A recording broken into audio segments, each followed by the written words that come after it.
You're listening to Factual America. Amazing.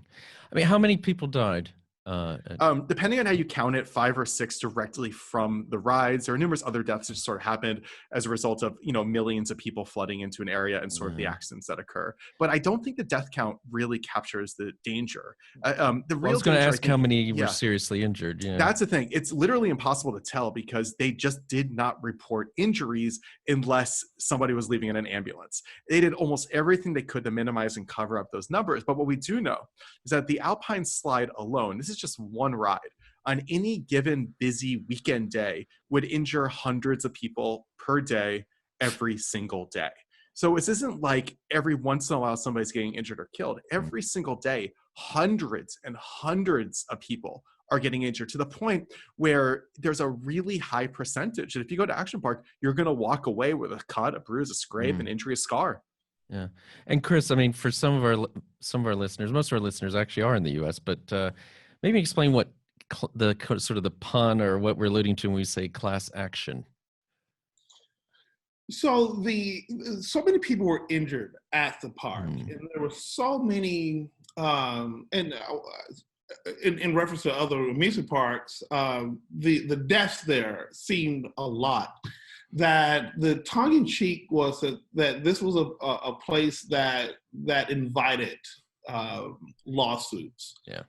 And so class action is a type of legal remedy in the United States that that you can sue. A group of people can sue an entity, and so class action is a play on that lawsuit park. It's legal lawsuit park. It's legal lawsuit. Yeah, and it's a bit ironic since I gather that so few were successful when it. Yeah, the owner was really good at making these problems disappear. He had more lawyers than you, bigger, better, fancier lawyers than you, and he would basically refuse to settle if you got injured. He would force you to go to trial.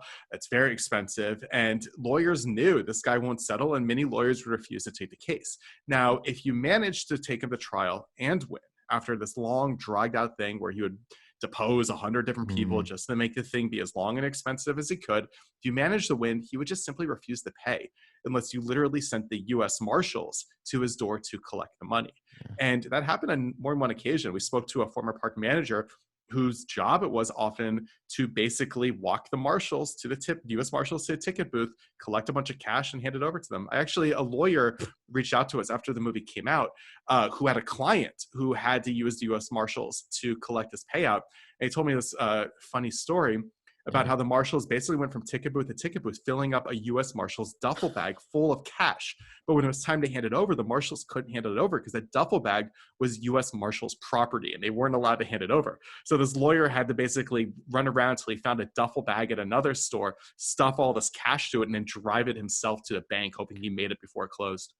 Oh my goodness, it's almost unbelievable. But yet like you say, you've documented it. And the owner, I mean, this is a thing I don't think we've mentioned yet. The owner didn't really believe in the concept of actually, having insurance, and he created his own fake insurance company based in the Cayman Islands in order to skirt insurance regulations, which is very telling. And also one reason he didn't really, he wanted to make it exhausting and difficult for people to collect payouts, because if you didn't have valid insurance, it's going to be hard to actually pay off any significant settlements. Okay. Again, highly recommend listeners watching this film. I would personally be happy to go on and talk about every ride and everything. It's an absolutely amazing story. But maybe we talk a little bit about the project. Seth, I see from your bio at Forbes, I know it's one of the magazines that you write for. It says you're interested in the intersection between technology, human experience, design, and culture. I'll take it. You'll take that? Yeah. I'll take it. So you hit the sweet spot with this one, didn't you? I mean, was this your idea? This project? Yeah, I'm between us. I was the one who'd been swimming in the Action Park pool for more than a decade.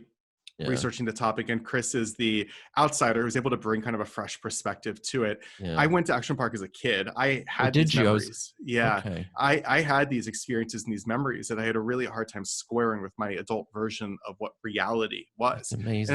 And as I got older, I was very interested in fact checking my memories and realized that there was really little out there in terms of journalism. There's really little out there in terms of actual research and reporting. There was just these myths. There were just these thinly sourced urban legends.